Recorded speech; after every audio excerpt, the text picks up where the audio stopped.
Download aplikasi Tarbiyah Sunnah di handphone Anda. Tersedia di Google Play dan App Store. Bismillahirrahmanirrahim. Assalamualaikum warahmatullahi wabarakatuh. Alhamdulillah wassalatu wassalamu ala Rasulillah Muhammad ibn Abdullah wa ala alihi wa ashabihi wa mawalah wa man tabi'ahum bi ihsanin ila yaumil qiyamah. Wa ba'd. Hadirin, khususnya hadirat para akhwat jamaah Masjid Agung Al-Ukhwah Bandung yang Allah muliakan, para pendengar radio Tarbiyah Sunnah Bandung, pemirsa beberapa stasiun TV dan para netizen, kembali kita berjumpa dalam kajian khusus muslimah tak terlarang bagi ikhwan dengan tema benteng wanita muslimah. Salah satu di antara benteng dari dalam kehidupan ini adalah sikap ridha. Dalam kehidupan kita banyak menghadapi masalah, ujian, cobaan, atau hukuman azab. Salah satu sikap yang membuat kita tetap bisa meraih keuntungan dari semua peristiwa-peristiwa yang tidak mengenakan adalah sikap ridha. Apa itu ridha? Imam Al-Jurjani dalam kitab At-Ta'rifat, ta'rifat itu khusus menjelaskan definisi setiap istilah. Ta'rif itu definisi. Makna ridha adalah sururul qalbi bimuril qadha. Senangnya hati di tengah pahitnya qadha.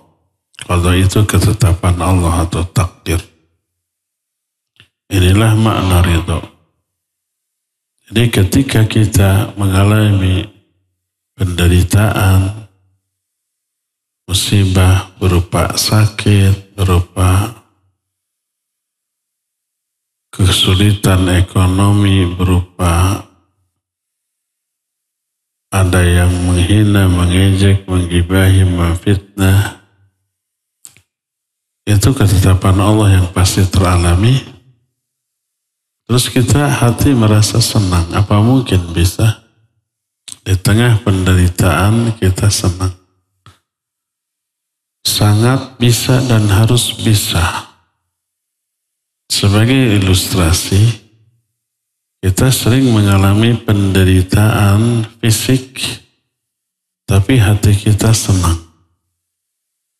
Seperti kita kecapean, tapi capeknya sambil ketawa-ketawa. Seperti kita olahraga, main bola, fisik menderita, pegel, ngos-ngosan, capek, lelah, tapi hati senang. Seperti ketika kita nge-gym, angkat berat, ngangkat beban, menderita, pegel, cangkel, sampai tipe pereket, tipe bergeg, sampai jebeu-jebeu, ini ekspresi. 1, 2, sampai nahan nafas, sampai bilangan ke-20, udah nih, tarik nafas. Kelihatan ekspresi penderitaan. Dan memang kita merasakan penderitaan, pegal. Tapi hati senang. Ketika melakukannya dan setelah melakukan. Setelah melakukannya masih pegal-pegal. Masih sakit-sakit. Tapi kita senang hatinya. Jadi penderitaan dunia secara fisik bisa disikapi dengan hati yang senang. Kenapa kita bisa senang? Karena tahu penderitaan itu menguntungkan kita. Ketika kita lari ngos-ngosan, keringat bercucuran, kaki juga pegel gitu ya. Kita terus, besoknya kita lakukan lagi, besoknya kita lakukan lagi. Kenapa? Karena tahu itu maslahat bagi kesehatan kita. Kenapa? Walaupun tahu ini pegel, ngangkat beban, kita lakukan lagi dengan senang. Karena tahu pegel itu proses yang terjadi dalam tubuh yang menguntungkan kita. Sel-sel yang rusak diganti dengan yang baru, otot yang lemah juga nanti menguat, dan seterusnya. Efeknya bagus, menguntungkan. Itu dalam urusan dunia. Kalau dalam urusan agama mesti lebih lagi. Kita diberi musibah menguntungkan. Karena tahu menguntungkan maka senyum kita. Ketika digibahi, difitnah, dicelak, dihina, senyum. Kenapa? Karena tahu itu menguntungkan. Dosa kita gugur, dosa kita di-offer ke dia, pahala dia di-offer ke kita. Nambah pahala, mengurangi dosa. Tanpa harus beramal, pahala nambah. Tanpa harus bertobat, dosa berguguran. Terus doa kita kepada dia makbul tuh. Kemuliaan kita diangkat oleh Allah Azza wa Jalla, dia lebih dihinakan lagi. Siapa yang untung, siapa yang rugi? Maka ketika dicela, dihina, dimaki, dibully, senyum kita. Karena tahu itu menyenangkan. Ya. Jadi sangat bisa hati senang terhadap takdir-takdir buruk yang membuat kita menderita. Itulah yang disebut dengan ridho. Ridho adalah sifat yang mulia bila tepat. Karena ada nanti ridho yang tidak tepat. Kita akan bahas dalam pembagian ridho. Tapi ridho yang tepat adalah sifat terpuji. Karena Allah sendiri memiliki sifat ridho. Dengan ridho yang tepat. Sebagaimana firman Allah dalam banyak ayat. Al-Ma'idah 109 Allah menyatakan radhiyallahu anhum wa radu'an. Radhiyallahu anhum wa radu'an dzalikal fawzul 'azim. Allah ridha kepada mereka. Mereka juga ridha kepada Allah. Dan itulah keberuntungan yang besar. At-Taubah ayat 100 menyatakan walladzina tabauhum bi ihsan radhiyallahu anhum wa radu'an. Orang-orang yang mengikuti para sahabat di atas kebaikan, Allah ridha kepada mereka, mereka pun ridha kepada Allah. Ayat yang senada dengan ini banyak sekali. Intinya Allah juga ridha. Wa atmamtu alaikum ni'mati wa raditu lakumul islama dina. Kami telah sempurnakan bagi kalian nikmat kami dan kami telah ridhoi Islam sebagai agama kamu. Allah meridhoi Islam, meridhoi orang-orang beriman, meridhoi amal soleh dan seterusnya. Karena ridho termasuk salah satu di antara sifat Allah. Puluhan ayat yang menjelaskan ini. Dalam hadis sahih riwayat Imam Muslim dari Anas bin Malik radhiyallahu an berkata Rasul alaihi salatu wasallam, innallaha la yarda 'anil 'amdi ay ya'kulal akalah fayahmaduhu an 'alaiha aw yashraba syurbata fayahmaduhu 'alaiha. Sesungguhnya Allah ridha kepada seorang hamba bila hamba itu makan satu makanan, setelah itu dia memuji Allah atas makanan itu, alhamdulillah. Atau minum satu minuman lalu bilang alhamdulillah, Allah ridha kepada hamba itu. Dalam hadis lain yang juga sahih riwayat Imam Muslim, innallaha yarda lakum thalathan wa yaskhutu lakum salathan. Allah ridha kepada kalian dalam 3 hal, Allah juga benci kepada kalian dalam 3 hal lain, dan seterusnya. Banyak hadis yang menjelaskan Allah itu ridho. Karena itulah maka ajma'a salaful ummah rahimahumullahu ta'ala ala ithbatir ridha lillahi ta'ala fayajibu ithbatuhu lahu min ghairi tahrifin wala ta'tilin wala takyifin wala tamthil wa huwa ridha haqiqiyun yaliqu billahi ta'ala laisa karidhal makhluqin. Para ulama as-salafus soleh telah ijma tentang tetapnya sifat ridho bagi Allah. Maka wajib bagi kita untuk menetapkan sifat ridho bagi Allah tanpa mengubah maknanya, menolaknya, mentakyif atau mentamthil.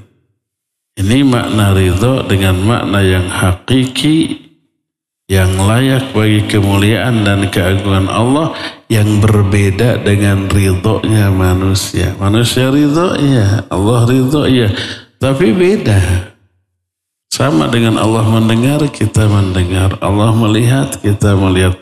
Tapi melihatnya, mendengarnya beda. Jangankan antara Allah dengan manusia. Manusia dengan binatang aja cara mendengar, cara melihat sudah berbeda ya.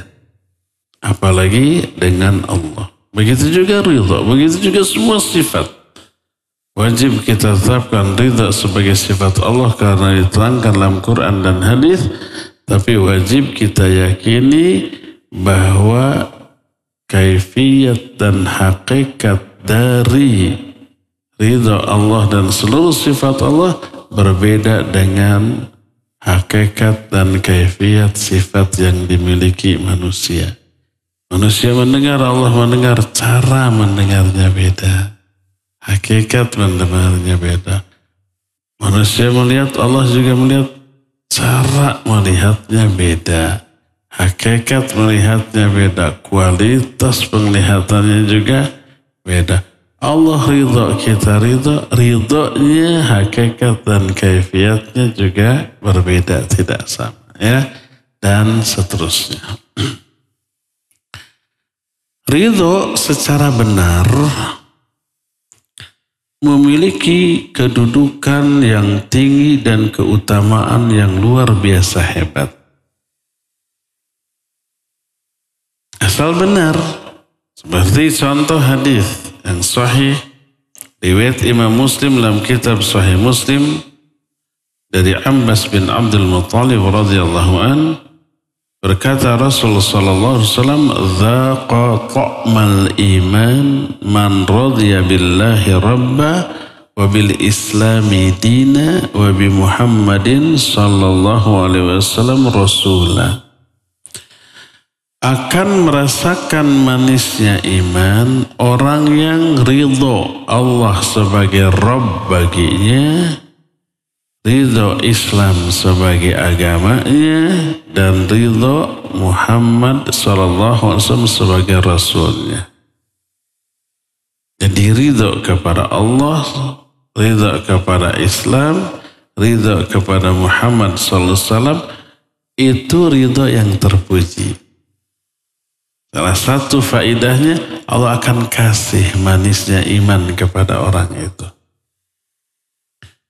Dalam hadis lain yang diriwayatkan oleh Imam Ahmad dalam kitab Musnadnya, diterima dari Sa'ad bin Abi Waqqas radhiyallahu an. Berkata Rasul sallallahu alaihi wasallam, "Min sa'adati ibni Adam istikharatullah azza wa jalla. Wa min sa'adati ibni Adam ridha bima qala Allah. Wa min syaqwati ibni Adam tarkuhu istikharatu lillah. Wa min syaqwati ibni Adam sukhtuhu bima qada Allah." Di antara sebab-sebab kebahagiaan seorang anak Adam adalah selalu istikharah kepada Allah. Mana istikharah? Minta dipilihkan oleh Allah dengan pilihan yang pasti paling maslahat, paling baik untuk kita. Istikharah kepada Allah itu dengan dua cara. Pertama dengan melakukan sholat istikharah, ada sholat khusus istikharah. Kedua dengan cara berdoa. Siapa orang yang istikharah dijamin bahagia dia. Tidak akan salah langkahnya. Dan di antara sebab kebahagiaan Bani Adam adalah ridha terhadap ketetapan Allah. Walaupun ketetapan Allah itu membuat dia menderita. Seperti musibah, seperti sakit, seperti dihina, dibuli orang, dicaci orang, difitnah orang. Pahit enggak? Pahit. Tapi ridha dengan hal itu, senang. Karena tadi dikatakan ridha itu senangnya hati di tengah pahitnya ketetapan yang dialami. Maka orang itu akan bahagia. Sebaliknya di antara sebab binasanya seorang anak Adam adalah tidak pernah minta dipilihkan kepada Allah, nggak pernah berdoa. Pokoknya dia lebih yakin bersandar kepada skill yang dia miliki. Tawakalnya bersandarnya kepada kemampuan diri. Makanya nggak perlu berdoa kepada Allah, nggak perlu meminta petunjuk dari Allah, nggak perlu berdoa, nggak perlu istikharah. Ini orang akan binasa nih. Dan di antara sebab kebinasaan seorang hamba adalah jengkelnya, marahnya dia terhadap ketetapan Allah. Hadis ini menjelaskan bahwa ridha terhadap ketetapan Allah termasuk sebab-sebab kebahagiaan. Dan murka, benci, marah terhadap ketetapan Allah adalah sebab-sebab kebinasaan. Adapun sabda Rasul SAW ketika salah seorang putra tercintanya wafat, yaitu Ibrahim, beliau menangis.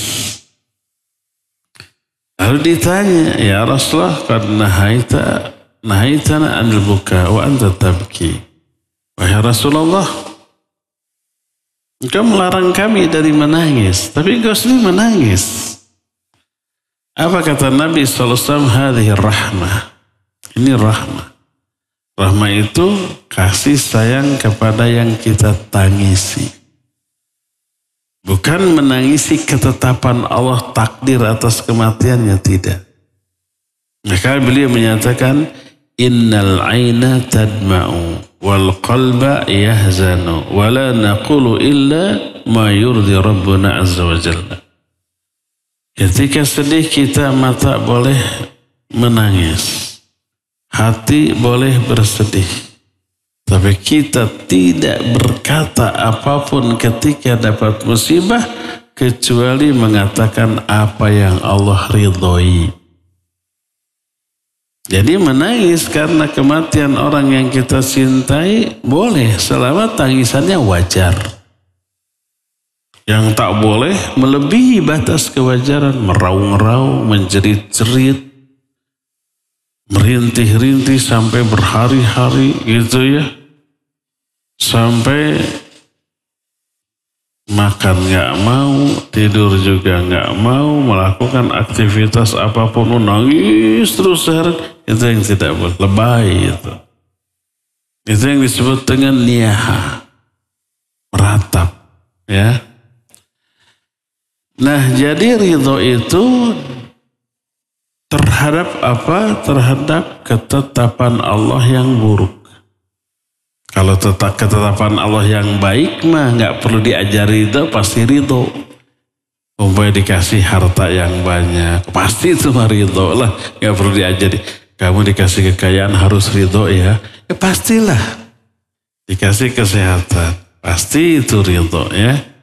Dikasih sesuatu yang menyenangkan tanpa harus diajari ridho, pasti ridho itu. Tapi ketika dapat musibah, nah ini yang harus diajari. Maka ridho adalah terhadap musibah.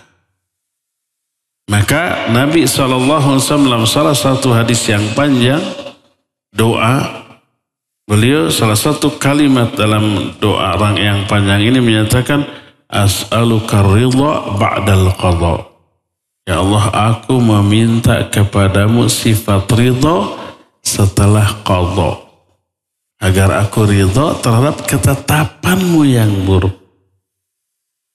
Doa ini hadisnya diriwayatkan oleh Imam An-Nasai dari Ammar bin Yasir radhiyallahu anhuma, disahihkan oleh Imam Al-Hakim dalam kitab Al-Mustadraknya, dan pensahihannya ini disepakati oleh Imam Az-Zahabi, ya.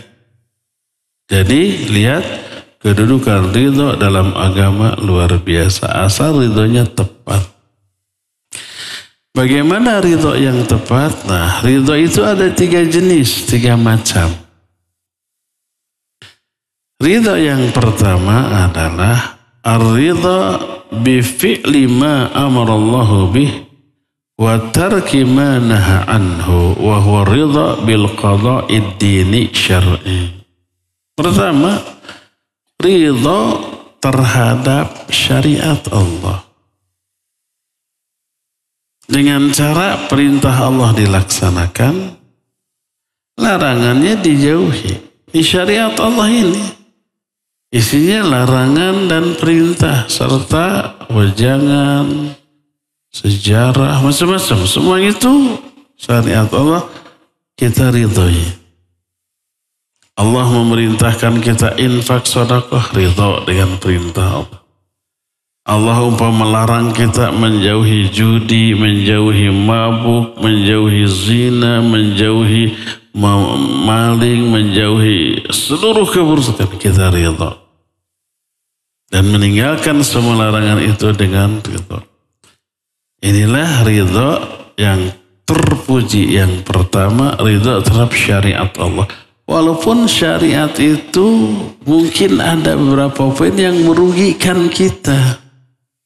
Gimana enggak merugikan kita? Judi, mabuk, zina itu menyenangkan loh. Dilarang ya. Terus umpamanya dilarang juga riba padahal menguntungkan. Dilarang juga menipu, berdusta padahal menyenangkan. Ghibah itu menyenangkan, makanya peminatnya banyak. Ridho terhadap hal ini. Allah berfirman dalam Al-Quran di antara surah An-Nisa 65, Fala wa rabbika la yu'minuna hatta yuhakkimuka fima syajara bainahum thumma la yajidu fi anfusihim harajan mimma qadait wa yusallimu taslima. Demi Allah, mereka itu tidak dikatakan beriman sehingga mereka menjadikan engkau, hai Muhammad, sebagai hakim terhadap perkara yang mereka perselisihkan, dan mereka tidak merasakan keberatan sedikit pun dalam hati-hati mereka terhadap apa yang kau tetapkan, dan mereka taslim, pasrah dengan sepasrah-pasrahnya. Itu ridho. Ridho kepada ketetapan Allah yang ditetapkan melalui lisan Rasulnya alaihi salatu wassalam. Dalam surah At-Taubah 62 Allah menyatakan wallahu wa rasuluhu ahaqqu ayyurduh in kanu mu'minin. Allah dan Rasulnya lebih berhak untuk kalian ridhoi kalau kalian orang-orang yang beriman. Ridha kepada Allah dan Rasulnya mencakup ridha terhadap seluruh ketetapan Allah dan Rasulnya. Itu syariat ini. Dan banyak lagi ayat-ayat lain yang senada dengan itu. Maka para ulama setelah menjelaskan ayat-ayat tentang ridho tersebut menyatakan fahadzal ridho wajibun wa adamu ridho lahu min sifatil munafiqin. Ridho terhadap syariat Allah ini hukumnya wajib. tidak ridho kepada satu poin saja syariat Allah termasuk sifat munafiqin. Allah berfirman dalam surah At-Taubah ayat 58 tentang orang-orang munafik nih. Wa minhum may yalzimuka fis shadaqat fa in u'tu minha radu wa illam yu'tu minha idahum yaskhatun. Di kalangan orang munafik ada yang mencela kamu karena sedekah. Jadi ketika Nabi SAW membagi-bagi sedekah, orang munafik itu berharap dapat bagian yang banyak. Kalau mereka diberi ridho, kalau tidak diberi murka. Padahal pembagian Rasul SAW pun itu berdasarkan wahyu Allah, syariat Allah, ketetapan Allah. Makanya ketika terjadi perang Hunain,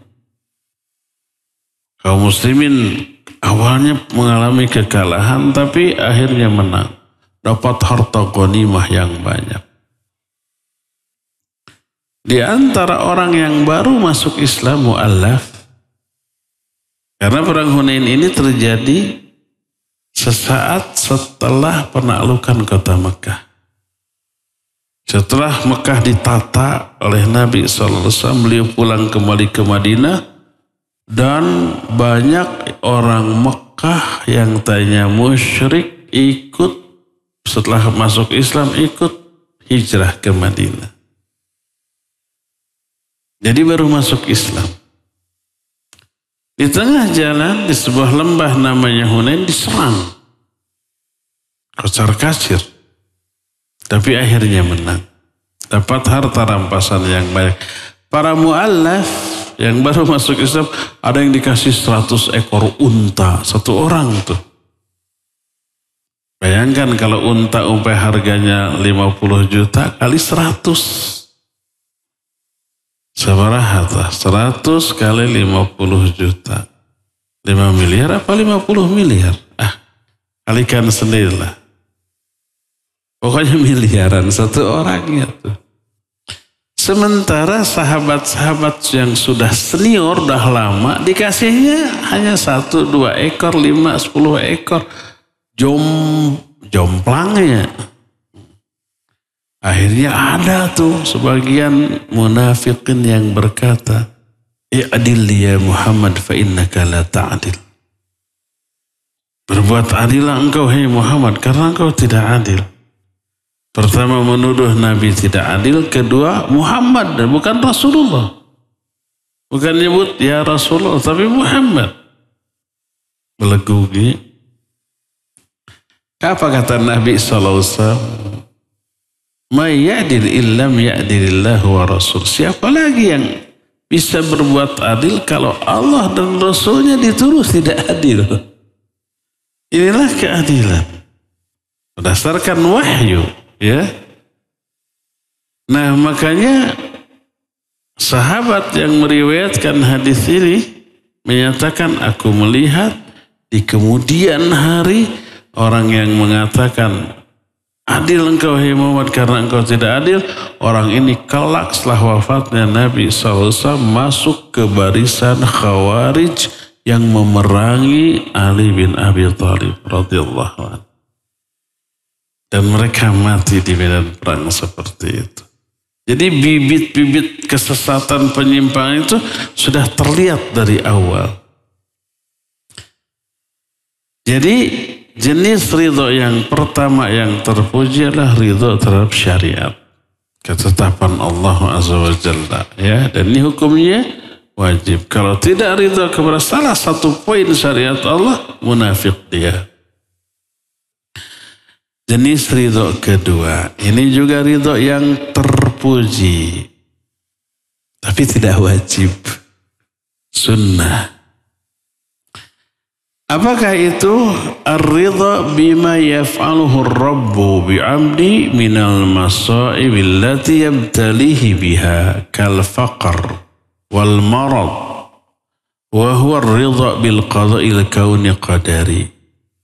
Kedua, ridho terhadap perbuatan Allah terhadap seorang hamba berupa musibah atau ujian, cobaan, atau mungkin hukuman ketika di dunia seperti kemiskinan, kefakiran, sakit, atau secara psikis tadi dihina orang, dibully orang, diejek orang, dan seterusnya. Nah, ridho ini disebut dengan ridho terhadap takdir Allah. Ridho terhadap ketetapan yang kauni, yang qadari. Takdir Allah. Apa yang kita alami ini sudah Allah takdirkan. Pasti. 50.000 tahun sebelum langit dan bumi ini Allah ciptakan, ketetapan itu sudah tercatat tuh. Ma asaba min musibatin fil ardi wala fi anfusikum illa fi kitabin min qabli an nabra'aha. Surah Al-Hadid 22. Tidak ada peristiwa yang terjadi di muka bumi atau kejadian yang menimpa diri-diri kalian kecuali semua itu sudah tertulis dalam sebuah kitab di Lauhul Mahfuz sebelum kami menciptakan alam jagat raya ini. Jadi itu takdir yang pasti teralami, maka kita ridho terhadap takdir Allah Azza wa Jalla. Allah berfirman dalam surah Al-Baqarah 155, وَلَنَبَلُوَنَّكُمْ بِالشَّيْءٍ مِّنَ الْخَوْفِ وَالْجُوعِ وَنَقْصٍ مِّنَ الْأَمْوَالِ وَالْأَنفُسِ وَالثَّمَرَاتِ وَبَشِّرِ الصَّابِرِينَ. Pasti kami ini akan menguji kalian. Pastinya itu ditekankan. Pertama ada huruf lam taukid. Asalnya iya belu, untuk nahnu nablu. Nablu itu kami memberi ujian. Masuk huruf lam. Wala nablu. Lamnya ini dibaca pendek, disebut lam taukid. Lalu masuk huruf nun taukid thaqilah di akhirnya. Wala nabluwanna. Pasti ada lam taukid, ada nun taukid. Pasti kami menguji kamu. Ini nggak bisa tidak. Berupa apa? Ketakutan, kelaparan, kekurangan harta, krisis ekonomi, ancaman terhadap jiwa, kehormatan, atau bahkan ancaman fisik. Mau disakiti, mau dibunuh, dan seterusnya. Wathamarat, dan kurangnya buah-buahan. Ini ujian dari Allah Azza wa Jalla, tapi Allah menyatakan wabasyiris sabirin, bergembiralah orang-orang yang sabar. Dalam surah Al-Baqarah 177 Allah menyatakan was-sabirina fil ba'sa'i wad-dharra wa hinal ba's. Mereka orang-orang yang sabar ketika memperoleh penderitaan dan kemadharatan ketika ditimpa bahaya. Sabar. Dalam surah Al-Baqarah 204 Allah menyindir nih. Menyindir orang pengen masuk surga tapi diuji dengan ujian kecil saja sudah tumbeng. Tumbang maksud tumbeng teh.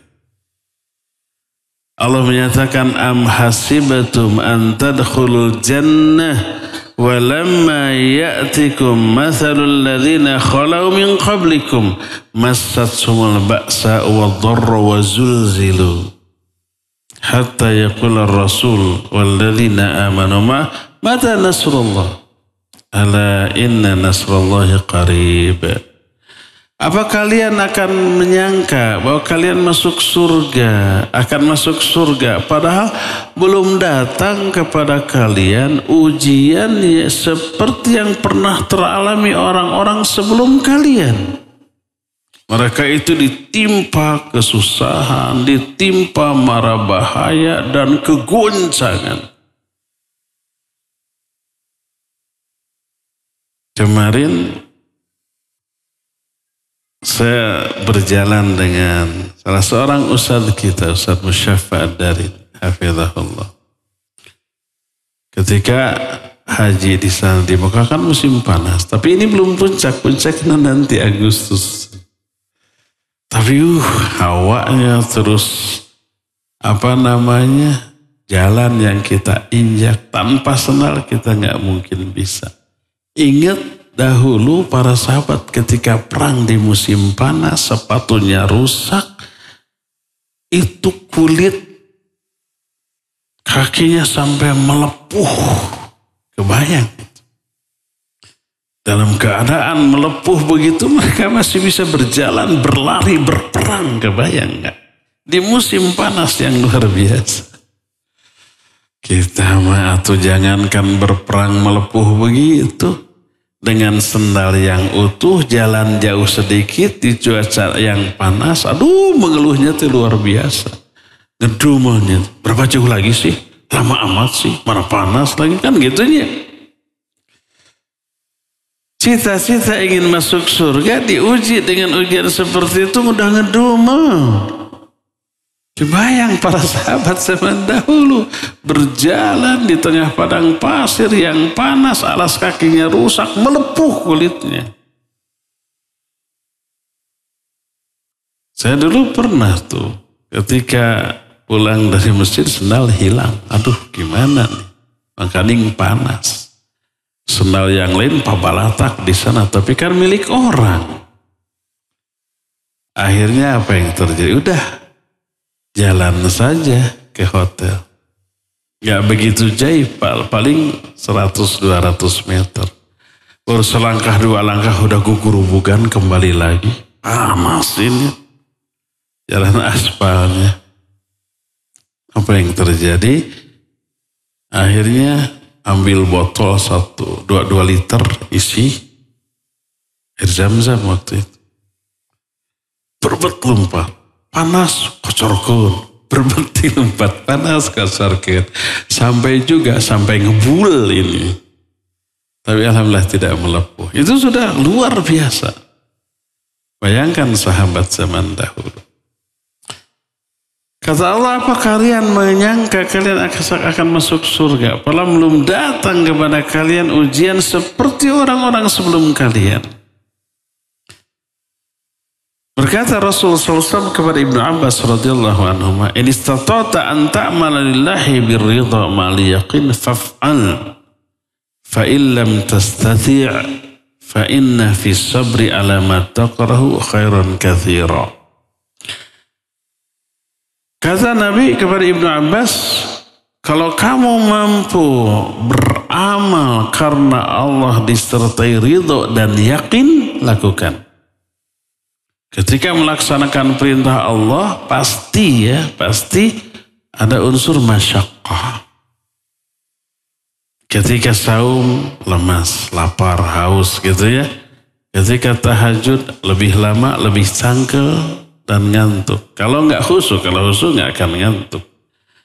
Ketika haji umroh, wah lebih lagi yang melelahkannya. Pegel umroh itu rata-rata dalam kondisi normal 3 jam gitulah. Jalan terus gitu ya. Kebayang pegelnya dan seterusnya. Maka sertai dengan senangnya hati, ridho namanya kepada ketetapan. Kok bisa capek tapi senang? Loh main bola aja capek tapi senang, bisa ya enggak? Olahraga aja capek ngos-ngosan keringetan tapi senang, bisa. Kenapa? Tawaf, sa'i memang capek, tapi kenapa tidak bisa senang? Orang itu urusan akhirat, urusan dunia kok bisa gitu ya. Apalagi secara fisik juga memberi keuntungan. Jalan jauh itu kan itu membuang lemak, racun, sampah-sampah dalam tubuh terbuang dalam bentuk keringat ya. Otot kita lebih menguat, nafas kita bisa lebih panjang dan seterusnya. Itu keuntungan dunia dari umroh tuh. Dari tawaf dan sa'i gitu tuh. Ya. Kenapa nggak bisa ridho?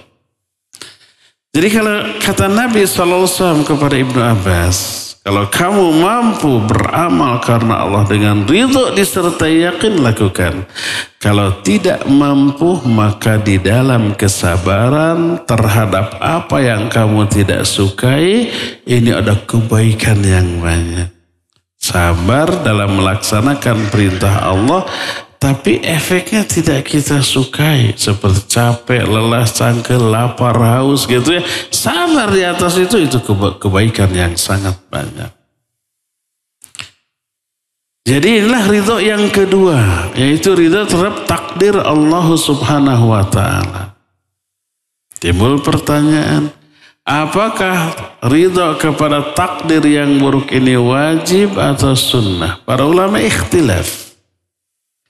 Tapi yang lebih rajih, yang lebih kuat adalah sunnah dan tidak wajib. Yang wajib itu ridho yang pertama tadi. Ridho kepada syariat Allah wajib. Nah, ridho terhadap takdir Allah yang buruk sunnah, tidak wajib.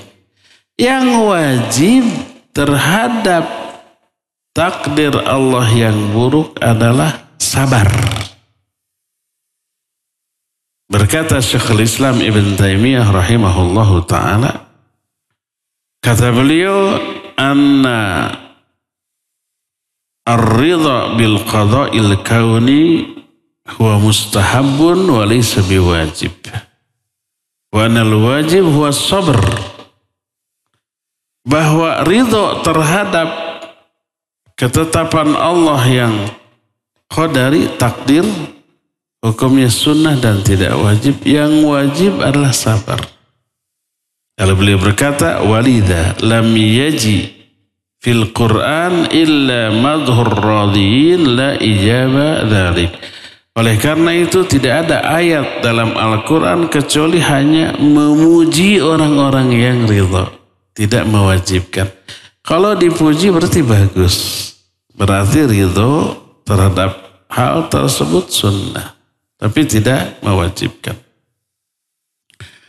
Adapun sebuah athar yang sering kita dengar. Sebab yang menyampaikan athar ini ustadz, da'i. Tapi da'i yang sembrono. Tidak melihat sumber dari apa yang dia omongkan. Sebuah athar yang menyatakan, man lam yasbir ala bala'i wa lam yardha biqadai falyattakhidh rabban siwaya. Siapa orang yang tidak sabar terhadap musibah dariku dan tidak ridho terhadap takdirku, silakan dia mencari Tuhan selain aku. Pernah dengar? Ini hadis Israiliyat. Tidak benar ucapan Nabi SAW, tidak. Kata siapa? Salah satunya Imam Ibnu Qayyim dalam kitab Madarijus Salikin menjelaskan ini hadza atharun Israiliyah. Ini termasuk athar Israiliyat. Bukan perkataan Nabi SAW. Tapi kan isinya benar. Kata siapa benar? Di mana salahnya? Coba, siapa yang tidak sabar kepada ujianku? Ini menunjukkan wajib sabar. Iya, wajib sudah kita. Kalimat ini benar. Tapi yang kedua, walam yardha biqadai, dan dia tidak ridho kepada takdirku. Seolah-olah ridho kepada takdir ini hukumnya wajib. Padahal yang wajib terhadap takdir itu adalah sabar, tapi ridhonya sunnah, tidak wajib, ya. Maka tidak benar ini dari Nabi SAW. Inilah jenis yang kedua dari keridhaan, yaitu ridho terhadap takdir Allah. Jadi ridho yang pertama, ridho kepada syariat Allah, hukumnya wajib. Kedua, ridho terhadap takdir Allah, hukumnya yang lebih kuat apa? Sunnah. Ketiga ini ridho yang madhmum, yang tercela, yang haram. Yaitu apa? Ar-ridho bil manhiyat, kal kufri wal fusuq wal isyan. Ridho terhadap apa yang Allah larang. Seperti kekufuran, kefasikan, kemaksiatan, semua yang Allah haramkan diridhoi.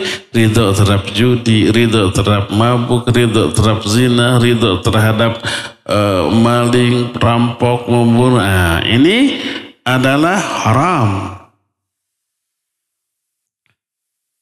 Maka disebutkan oleh Syekhul Islam Ibn Taimiyah, "Falladhi alaihi a'immatud din wal ulama'ul mu'tabarun annahu la yusra'u ridha biha kama la tusra'u mahabbatuha wa annaha haramun yu'aqabu 'alaiha." Yang menjadi ijma' kesepakatan ulama-ulama yang mu'tabar adalah tidak disyariatkan ridha kepada apa yang Allah larang. Tidak disyariatkan mencintai, menyukainya. Haram. Orang yang mencintainya akan diazab. Karena apa? Karena Allah tidak meridhoi semua itu. Makanya Allah larang. Allah melarang kufur, Allah melarang syirik, Allah melarang bid'ah, Allah melarang maksiat dan seterusnya. Seperti firman Allah dalam Al-Quran surah Az-Zumar ayat yang ke-7, Allah menyatakan wala yarda li ibadihil kufr. Allah tidak meridai kekufuran bagi hamba-hambanya. Dalam surah Al-Baqarah 205, wallahu la yuhibbul fasad. Allah tidak menyukai fasad. Fasad itu perbuatan yang mengadakan kerusakan. Wahum ma'hum idh yubayyituna ma la yarda minal qaul wa huwa ma'hum.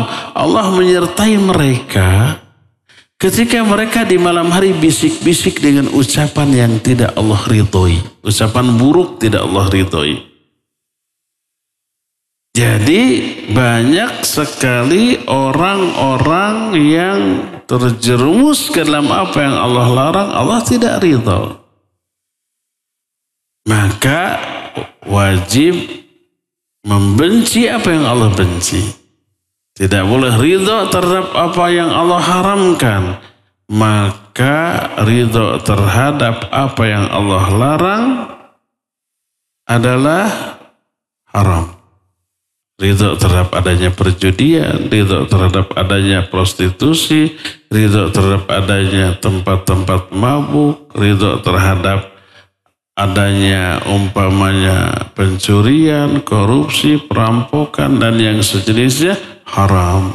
Berdosa orang-orang yang melakukannya. Berdasarkan hal itulah maka ada ridho yang terpuji, yaitu dua. Ridho kepada syariat Allah dan ridho kepada ketetapan Allah, takdir Allah.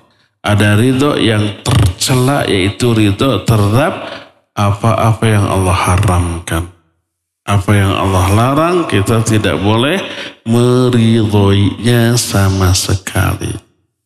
Dari sinilah maka kita bisa menempatkan ridho secara tepat, secara proporsional, bahwa sifat ridho yang diperintahkan, disyariatkan, yang terpuji, yang dipahalai adalah ridho terhadap dua hal. Pertama, ridho kepada syariat-syariat Allah. Yang kedua, ridho terhadap takdir-takdir Allah yang buruk. Kalau takdir Allah yang bagus mah tanpa harus diajari ridho, pasti otomatis ridho sendiri. Ditekankan ketetapan Allah yang buruk yang kita harus ridhoi, karena ketetapan yang baik mah tanpa harus diajari ridho, pasti semua orang akan ridho, akan senang ya. Inilah penjelasan tentang ridho. Dan ridho ini menjadi benteng pertahanan yang kokoh dan kuat dalam kehidupan dari apa? Dari segala macam penyimpangan dan kebinasaan. Ya. Penjelasan tentang ridho ini belum selesai. Karena kita nanti ada beberapa penjelasan tentang kapan kita harus ridho, di mana tempatnya ridho, ya. Kemudian bagaimana tentang hukum menangisi mayit yang kita cintai, apakah bertolak belakang dengan ridho? Bagaimana ridhonya Nabi dan juga para sahabat dan para ulama nanti akan kita terangkan di pertemuan yang akan datang. Untuk sekarang cukup sampai di sini saja dan kita masih punya sisa waktu untuk bertanya jawab. Wa sallallahu ala nabiyina Muhammadin wa ala alihi wa ashabihi wasallam. Apakah perbedaan ridho dan sabar dalam menerima takdir Allah?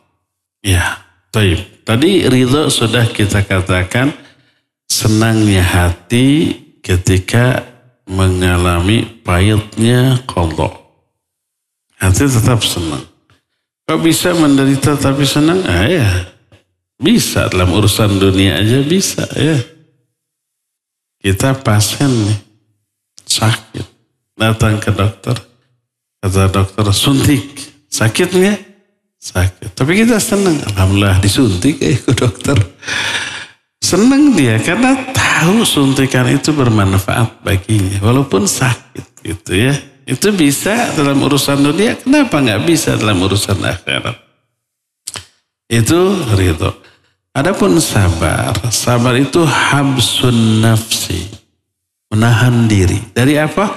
Dari semua yang terlarang ketika memperoleh musibah. Menahan lisan dari mengeluh.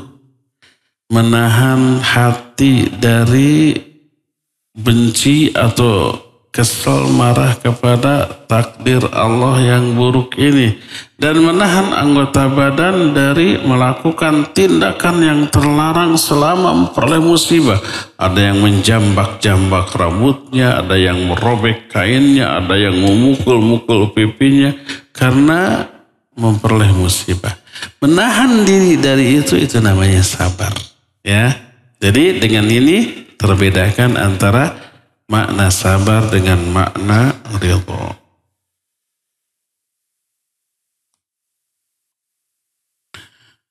Teman anak telah kehilangan suami. Maksudnya kabur suaminya ini atau meninggal kurang lebih 5 tahun lalu. Ia tidak dikaruniai anak, sekarang seorang diri. Ia sering berkata ia ridho dengan ketetapan Allah. Telah mengambil suaminya terlebih dahulu. Berarti meninggal ya. Tetapi ia tetap berkata juga menyesali hal yang telah lalu dan mempertanyakan kenapa ia kini hidup sendiri. Apakah ia tetap dikatakan telah ridho? Sikap seperti apakah termasuk munafik? Iya. Menyesali hal yang telah lalu. Maksudnya menyesali itu, maksudnya gini, kalau menyesali beberapa perbuatan buruk yang pernah dia lakukan ke suaminya dulu. Ketika masih ada suaminya, dia tidak taat, dia sering cemberut, dia sering menuntut di luar kemampuan suaminya. Lalu dia menyesali sekarang. Itu bagus. Karena itu apa? Akan mendorong dia untuk memperbaiki diri ketika dia dapat suami baru nanti. Dia akan perbaiki semua kesalahan. Itu bagus, menyesali kesalahan dia di zaman dahulu. Ya. Tapi kalau yang dimaksud menyesali itu menyesali nasib. Kenapa ya saya begini, orang lain mau bahagia. Karena yang dia lihat yang bahagia, yang lebih menderita dari dia banyak. Dia tidak bersyukur atas kelebihan yang Allah berikan kepada dia dibanding umumnya orang. Dia melihat ke atas dalam hal nikmat. Harusnya melihat ke bawah. Ya. Maka tidak boleh menyesali nasib. Nah, saya anjurkan segeralah menikah lagi. Baru 5 tahun kan. Kalau umpamanya menikahnya dulu usia 25 tahun, paling 30 tahunan sekarang ya. Segera menikah lagi.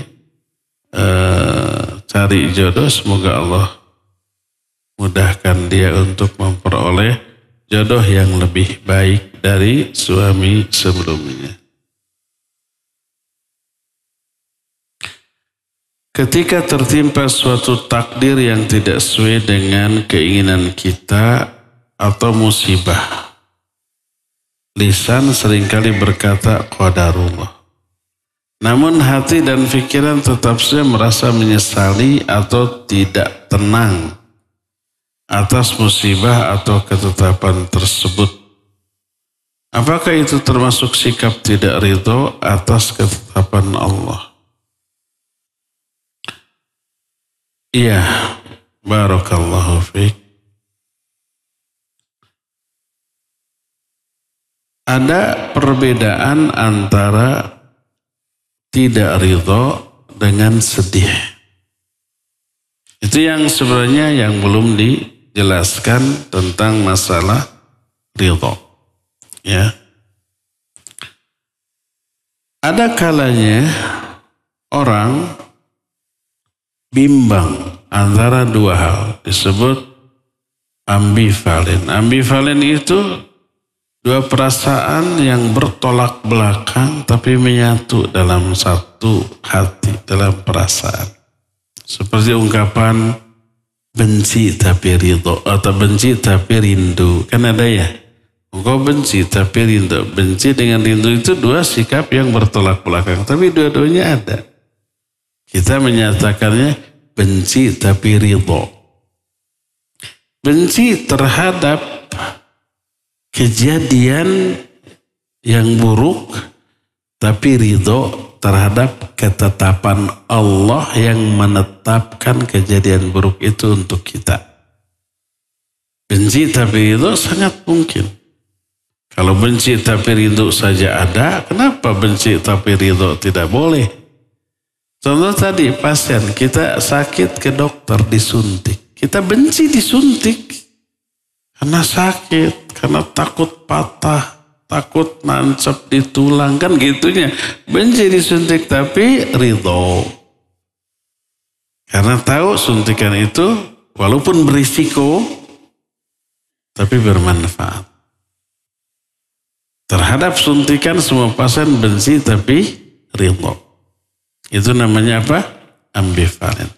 Membenci peristiwa buruk boleh dan harus. Makanya kita hindarkan. Tapi ketika perbuatan buruk itu teralami, maka kita harus ridho. Makanya tadi sebutkan tempat ridho adalah setelah qadha. Setelah terjadi baru ridho. Nah, makanya salah satu hal yang kita benci adalah kematian. Membenci kematian boleh, tidak masalah. Makanya kita menghindari kematian dengan cara menghindari semua sumber penyakit, ya, berupaya tidak celaka gitu, berupaya menjaga kesehatan diri karena bencinya kepada kematian. Tapi ketika kematian itu terjadi, wajib kita, harus kita ridho. Sunnah kita ridho, ya. Makanya berkata Aisyah, ya Rasulullah akarahiyatul maut wa kulluna nakrahul maut. Wahai Rasulullah, apakah yang dimaksud dengan benci berjumpa dengan Allah itu membenci kematian? Padahal kita semua benci kematian. Itu kata Aisyah. Apa kata Nabi SAW? Bukan begitu. Oleh Nabi dibantah, makna ngebantah itu makna berjumpa dengan Allah, bukan kematian. Bukan membantah bahwa kita semua benci kematian, bukan. Semua kita benci kematian, benci penyakit, benci musibah, enggak mau. Tapi kalau itu teralami, ridho kita, ya. Nah, teruslah teralami hati sedih, hati risau, hati galau. Sesuatu yang apa? Sangat manusiawi, normal, wajar. Dan ini tidak bertolak belakang dengan keridhoannya. Sifat sikap ridho kepada kejadian itu.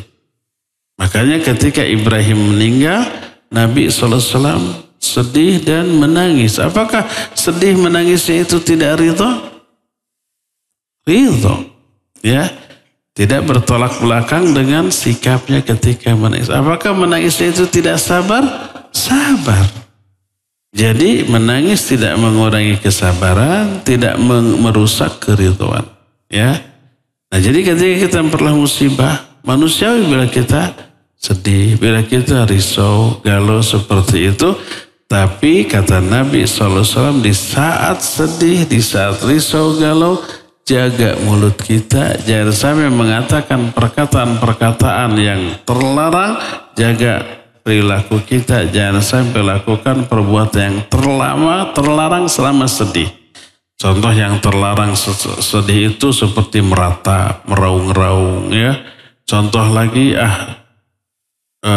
mencari pelampiasan menghilangkan kesedihan dengan cara mabuk, dengan cara ngobat, ngedrugs gitu ya, dengan cara datang ke tempat-tempat maksiat. So, itu yang terlarang.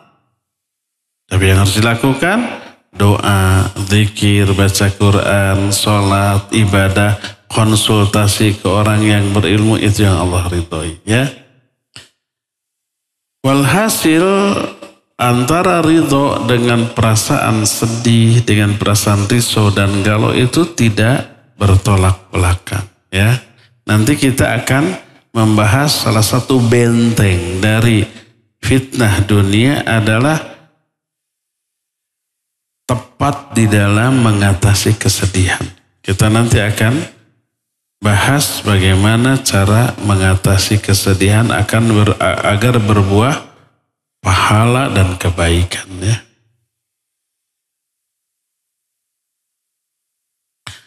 Keluarga saya masih sering mendengarkan musik dan terkadang selalu menunda sholat 5 waktu.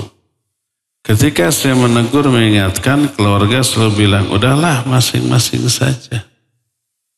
Ini yang bertolak belakang dengan Islam. Islam itu wajib peduli kepada sama ya. Tidak boleh nafsi-nafsi. Itu bukan ajaran Islam ya. Harus peduli. Siapa yang menolong seorang muslim, Allah akan menolong dia. Siapa orang yang melepaskan orang muslim dari kesulitan, Allah akan lepaskan orang itu dari kesulitan dunia akhirat. Siapa yang menutupi aib seorang muslim, Allah akan tutup aib. Itu kepedulian. Wa ta'awanu 'alal birri wat taqwa. Kerjasama dalam hal kebaikan dan takwa. Ya. Nah, ada amar ma'ruf nahi munkar. Ini kepedulian. Nggak boleh masing-masing. Apa yang harus saya lakukan Ustaz? Mohon nasihat. Sampaikan yang tadi ya. Kita nggak bisa masing-masing. Kalau saya diam dari kemungkaran, saya dosa gitu. Saya akan diazab oleh Allah Azza wa Jalla. Bilang saja begitu. Apakah saya nanti akan diminta pertanggungjawabkan saat sudah mengingatkan tapi keluarga tidak perlu? Kita sudah melakukan kewajiban. Kita berkewajiban menyampaikan, adapun hidayah itu urusan Allah Azza wa Jalla. Ya, kalau Allah melihat mereka layak dapat hidayah, Allah akan turunkan hidayah dan berhenti main musik, mendengarkan musik. Kalau Allah memandang mereka itu belum layak dapat hidayah karena banyak dosa maksiat yang mereka lakukan dalam bentuk yang lain, makanya lebih senang ke musik dan nyanyian daripada Al-Quran, akhirnya tidak diberi hidayah, yaitu urusan Allah. Kita sudah melaksanakan kewajiban menyampaikan amar ma'ruf nahi munkar.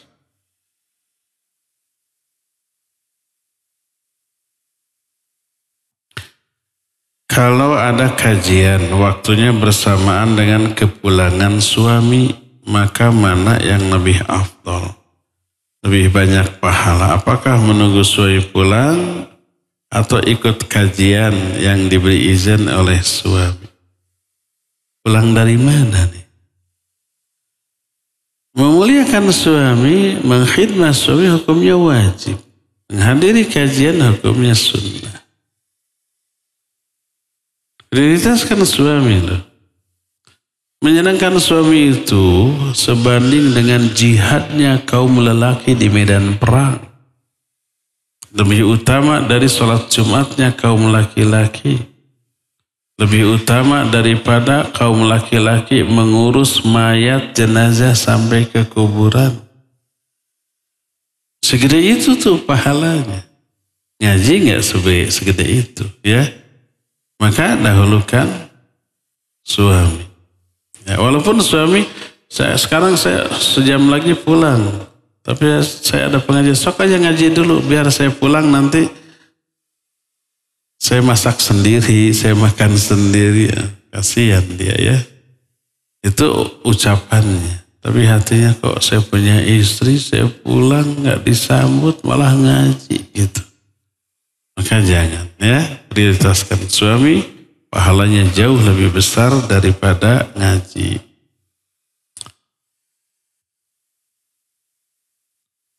Bolehkah seorang muslimah berjualan online hijab syar'i dengan cara melakukan live shopping di marketplace dan Instagram yang mana bisa ditonton oleh siapapun termasuk laki-laki? Di live tersebut seorang host menjelaskan dan menawarkan produk yang ditanyakan oleh calon pembeli. Tak jarang produk tersebut juga dicoba langsung dikenakan oleh host agar calon pembeli bisa melihatnya dan lebih tertarik. Hostnya laki perempuan? Oh, karena jilbab pasti perempuan ya, nggak mungkin laki-laki. Ana pernah membaca ada pendapat yang membolehkan live shopping seperti ini karena dikiaskan seperti halnya seorang SPG yang berjualan di toko atau pasar di mana mungkin saja ada pembeli laki-laki yang datang ke tokonya. Bagaimana ya Ustaz, mohon penjelasannya, dibolehkan atau tidak? Karena zaman sekarang banyak yang melakukannya dan tidak dipungkiri toko online yang berjualan dengan cara live shopping lebih diminati karena ada voucher diskon yang hanya bisa didapat ketika pembeli berbelanja saat live secara langsung. Pertama, kalau modelnya akhwat ya, menampakkan kecantikan dan yang dipakai model pasti yang cantik lah, nggak mungkin goreng patut dijadikan modelnya. Maka jadi sumber fitnah nggak boleh. Apalagi umpamanya sebelum memakai hijab syar'i di promosi tersebut memakai pakaian yang ketat dulu. Terlihat postur tubuhnya yang memikat laki-laki, maka tidak boleh. Lalu dipakaikan jilbab, demonstrasi memakai jilbab syar'i sampai dicadar. Tapi sebelum demonya ketat pakaiannya, maka tidak boleh. Ya. Kedua, kalau umpamanya tidak ada penyimpangan, langsung modelnya itu termasuk kosnya tertutup pakai cadar, cantik tapi tidak kelihatan, ya. Juga langsung otomatis memakai pakaian syar'i yang menutup seluruh auratnya. Boleh apa tidak? Kalau sengaja seperti itu tidak boleh, dan itu termasuk tabarruj. Mujahid menyatakan makna tabarruj adalah idza kharajatil mar'ah wa tamshi baina yaday rijal fadzalika tabarrujul jahiliyah fanahallahu an dzalik. Bila seorang wanita keluar sengaja, berjalan sengaja di hadapan kaum laki-laki secara sengaja, itu tabarruj jahiliyah yang terlarang walaupun tertutup. Karena apa? Wanita itu kalau sudah lewat walaupun tertutup itu tetap menimbulkan fitnah. Mata laki-laki tidak bisa melihat, mata batinnya bisa menembus apa yang tidak terlihat. Hayalannya, halusinasinya, seperti itu. Adapun kalau wanita itu keluar untuk sesuatu yang memang perlu, ya, tanpa sengaja dia lewat di hadapan laki-laki, itu tidak sengaja, tidak direkayasa, tidak di planning, tidak direncanakan, ya gak masalah. Akhwat keluar rumah untuk belanja, akhwat keluar rumah untuk ngaji, kemudian lewat di hadapan laki-laki yang mau tidak mau itu dia dilakukan, ya gak masalah.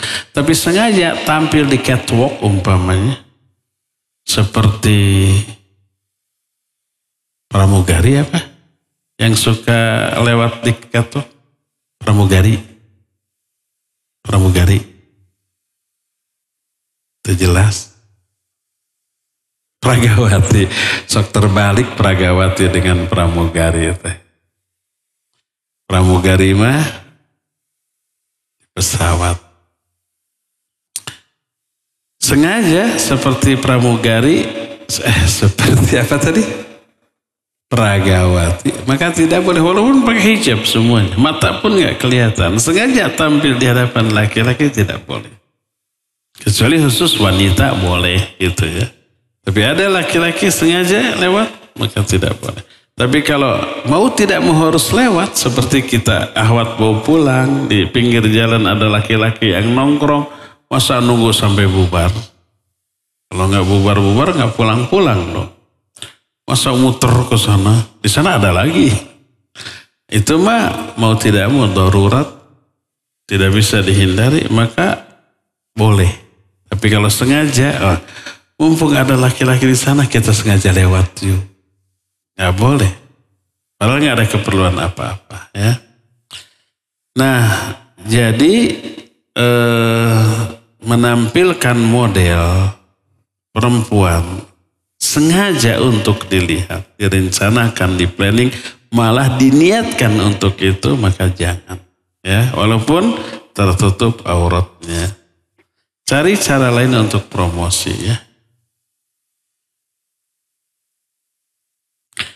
Bolehkah berhutang ke adik untuk kekurangan biaya umroh? Bolehkah berhutang seperti ini? Iya, pada asalnya haji dan umroh itu harus dilakukan kalau mampu, termasuk dari segi finansial. Kalau uangnya belum cukup, tidak harus pinjam, ya, kecuali ini. Kalau umpamanya kita yakin bakal bisa membayar, umpamanya kita sedang jual tanah atau rumah harganya M-an, tapi masih belum laku, tapi sudah ada yang nawar Mai. Tapi kita ingin haji sekarang atau umroh sekarang, ada uang kurang, lalu pinjam dulu, boleh, karena yakin nanti akan ada pengganti, akan ada kemampuan untuk membayar. Mungkin ada tabungan yang ribet untuk diambil, libur gitu ya, bayarnya harus sekarang, atau berupa aset, mobil kayak tanah atau rumah yang bisa dijual tapi belum laku, maka boleh.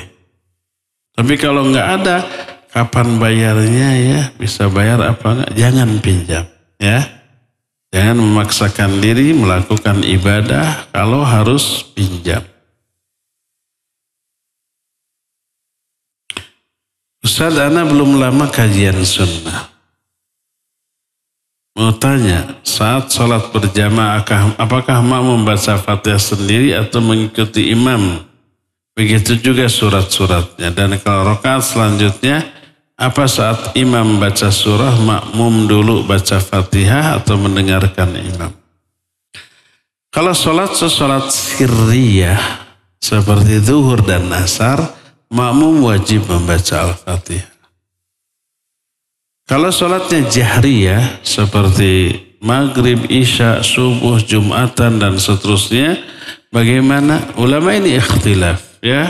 Tapi pendapat yang lebih rajih yang saya pegang selama ini, pertama, makmum wajib untuk menghayati bacaan Fatihah imam.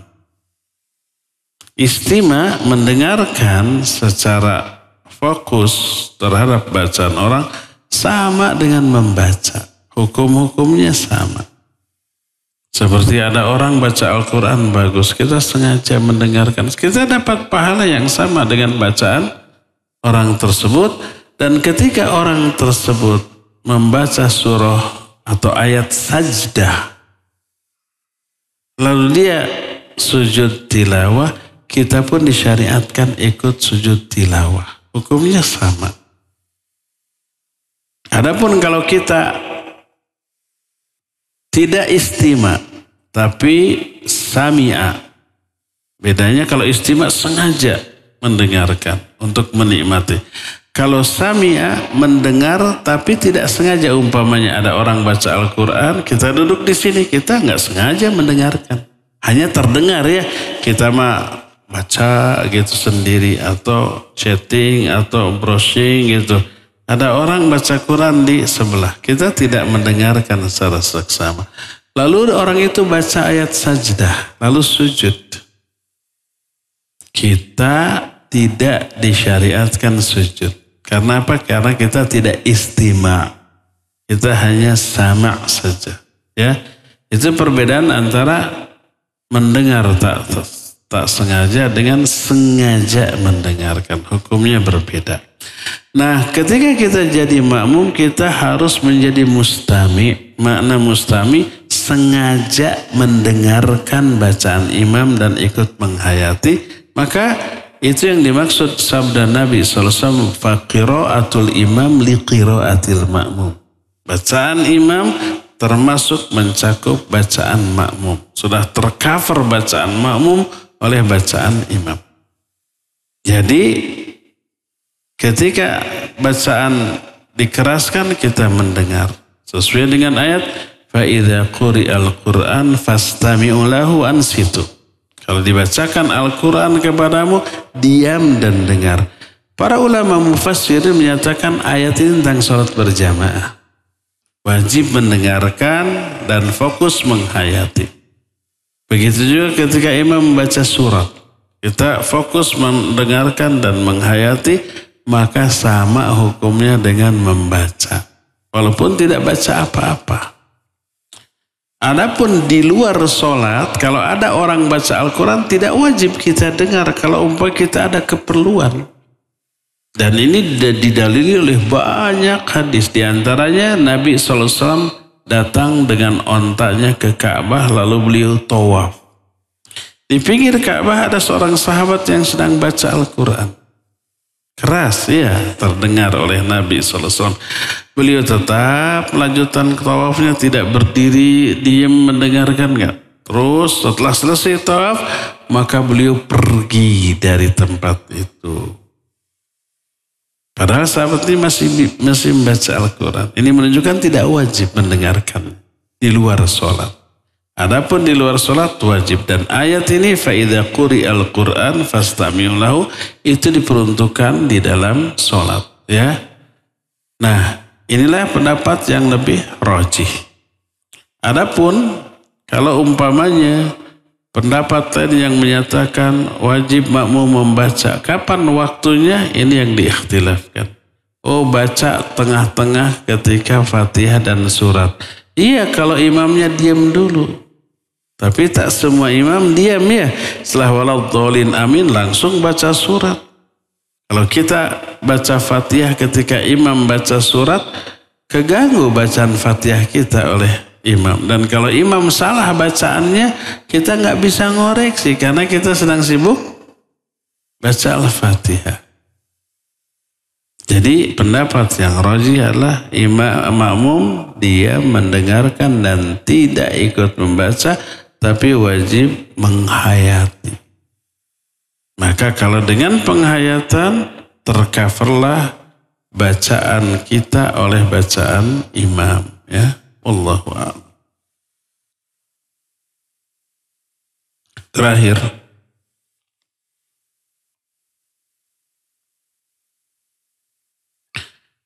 apakah dengan tidak mendaftar BPJS Kesehatan merupakan bentuk tawakal kepada Allah? Ini nggak ada kaitan dengan tawakal, tapi melihat dari hukum BPJS itu asuransi kan. Hukum asal asuransi haram, tidak boleh. Kecuali kalau memang kita tidak bisa menghindarinya. Seperti negara-negara kafir di Eropa, Amerika, asuransi wajib. Kalau nggak ada asuransi, nggak bisa ngapa-ngapain. Nah sekarang BPS katanya diwajibkan. Tanpa ada BPJS, kita nggak bisa ngurus SIM, STNK, semuanya harus ada BPJS katanya ya. Saya buka BPJS berapa bulan yang lalu. Kenapa? Pas mau umroh nggak bisa. Harus ada BPJS. Nah kecuali kalau memang diwajibkan oleh pihak pemerintah, maka kita ikut. Bukan karena menganggap boleh, tapi karena memang lidaf'il madhar, untuk menolak madarat, untuk menghindari adanya madarat, ya.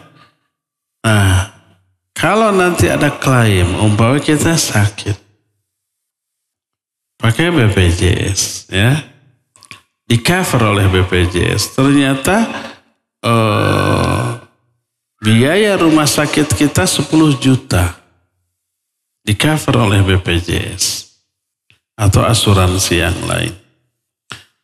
Padahal premi yang kita setorkan tiap bulan dijumlah totalkan baru 5 juta.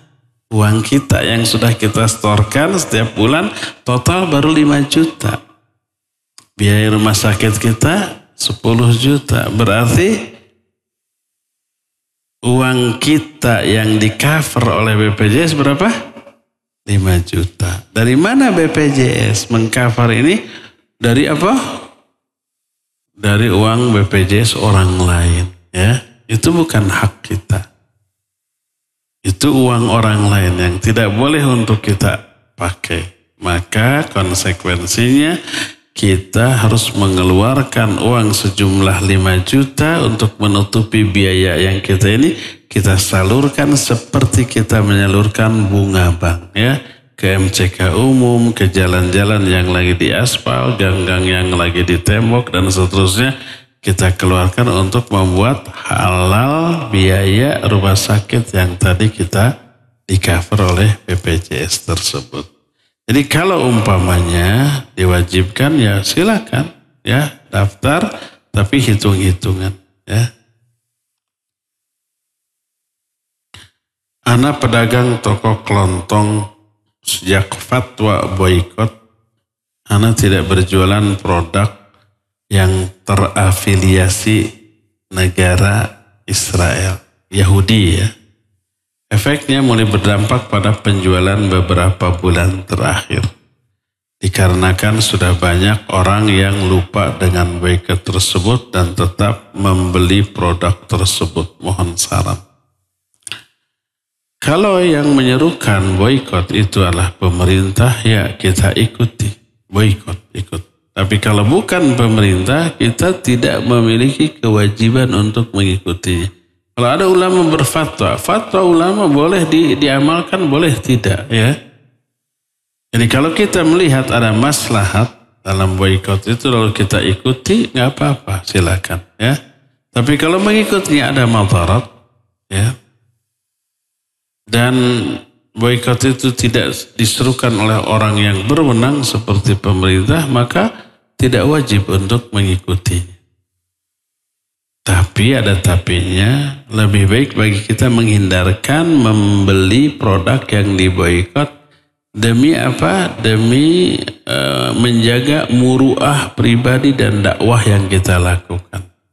Dan sampai umpamanya kita pakai pakaian begini menunjukkan menurut kacamata orang lain kita multazim kepada Islam dan kaum muslimin gitu.